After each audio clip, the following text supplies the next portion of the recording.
Graça e paz, pessoal. Bom dia que o Galo já cantou. Que bom ter você por aqui, mais um devocional. Hoje o nosso texto está no finalzinho do capítulo 16 aqui de Atos dos Apóstolos. Então, hoje nós concluiremos este capítulo e vamos ver o que aconteceu com Paulo e Silas aqui, no final de sua prisão.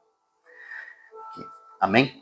Então vamos lá. Capítulo 16 de Atos, versículo 35. Diz assim: Quando amanheceu, os magistrados mandaram os seus soldados ao carcereiro com esta ordem: solte estes homens. O carcereiro disse a Paulo: os magistrados deram ordens para que você e Silas sejam libertados. Agora podem sair, vão em paz. Mas Paulo disse aos soldados: sendo nós cidadãos romanos, eles nos açoitaram publicamente sem processo formal e nos lançaram na prisão. E agora querem livrar-se de nós secretamente? Não. Venham eles mesmos aqui e nos libertem. Os soldados relataram isso aos magistrados, os quais, ouvindo que Paulo e Silas eram romanos, ficaram atemorizados. Vieram para se desculpar diante deles e, conduzindo-os para fora da prisão, pediram-lhes que saíssem da cidade.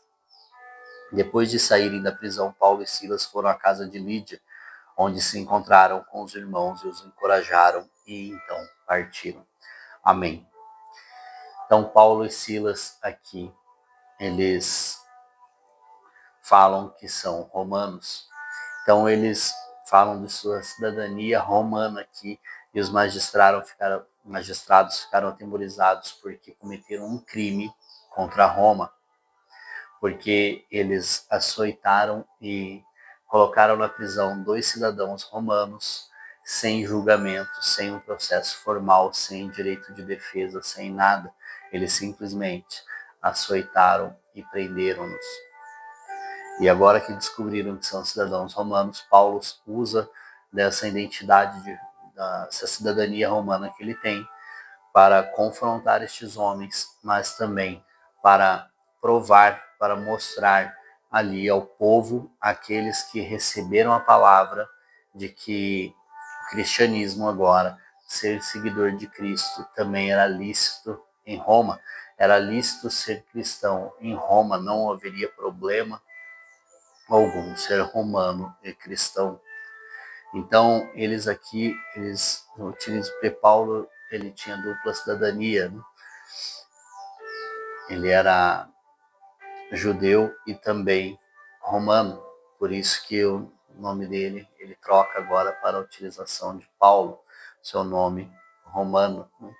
Então, ao descobrirem isso, eles ficaram atemorizados pelo crime que cometeram contra Roma, não só contra os dois, mas contra Roma, contra o próprio país deles, contra a comunidade deles, que eles fizeram isso com 2 cidadãos deles.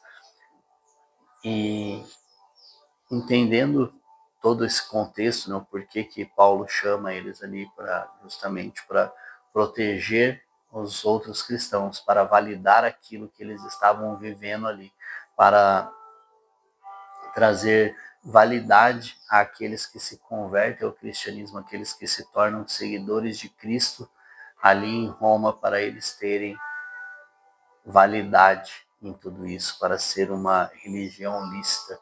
Eles utilizam de tudo que eles têm, mas eles não utilizam para si próprios, eles não utilizam para seu bem tudo isso que eles têm, tudo isso que eles possuem aqui, nessa autoridade que eles possuem.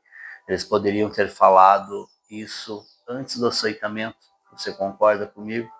Eles poderiam ter declarado que eles eram cidadãos romanos e eles não seriam açoitados nem lançados à prisão. E nós vimos ontem, anteontem, outros dias nesse texto, tudo que eles viveram ali durante aquela noite no cárcere. Enquanto eles estavam presos, amarrados, eles estavam adorando e cantando hinos ao Senhor. E o guarda e toda a sua família foi salvo, alcançaram a salvação através do sacrifício de Jesus. E provavelmente, eu e você, nesse contexto, nós teríamos declarado antes que nós éramos romanos para não sermos presos, mas eles permitiram passar por tudo isso, sabendo que era vontade do Senhor. Eles passaram sofrimento, porque nós vamos ver depois Paulo falando, né, nas cartas, que ele compartilha do sofrimento de Cristo. Então, o que nós temos suportado, o que nós temos utilizado daquilo que nós temos para que se propague o reino de Deus aqui na terra, para que mais pessoas alcancem a salvação em Cristo Jesus. Nós estamos sempre pensando no nosso conforto, no nosso benefício, naquilo que nós temos, na autoridade que nós temos, ou nós estamos compartilhando Cristo, nós estamos compartilhando dores de Cristo, nós estamos compartilhando o reino de Deus, nós estamos fazendo aquilo que Ele espera que nós façamos. Porque se nós pensarmos só no nosso ego, somente no nosso conforto, na nossa vontade, naquilo que nós desejamos, na maioria das vezes, aquilo que nós desejamos é contrário à vontade do Senhor. Pode até não ser pecado, aqui não teria sido pecado algum eles terem declarado que eles eram cidadãos romanos antes, para não sofrer o açoite nem parar na cadeia. Não seria pecado, não seria contra, mas a vontade do Senhor para aquele momento é que eles passassem por tudo isso, para validar os seguidores de Cristo, para que tudo isso fosse validado ainda mais.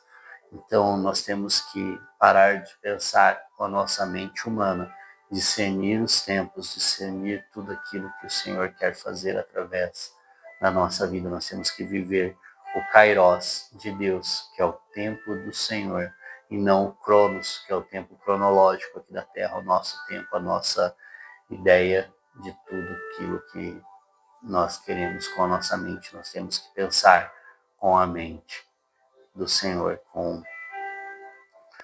enxergar com os olhos de Cristo, o que Cristo enxergaria, e pensar com o coração dele.